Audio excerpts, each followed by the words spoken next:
Alam mo, maraming problema at pagsubok ang darating sa buhay natin kapag sinilang na tayo sa mundong ibabaw. Lahat ng takot mararanasan mo, lahat ng lungkot mararamdaman mo. Pasakit sa buhay, grabe, nakatakot. Sa realidad ng buhay, hindi natin masasabi yung mga pwedeng mangyari sa isang minuto lang. Lahat ng saya pwede mawala ng isang iglap lang. Pero alam mo kung ano yung makakapagpagaan ng loob natin?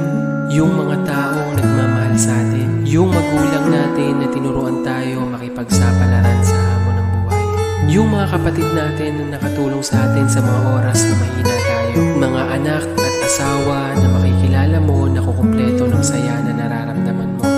Hindi ganun kadali ang buhay na mararanasan natin, pero habang may buhay, may pag-asa. Kaya kung napanghihinaan ka ng loob, isipin mo yung mga taong nagbibigay sa iyo ng lakas.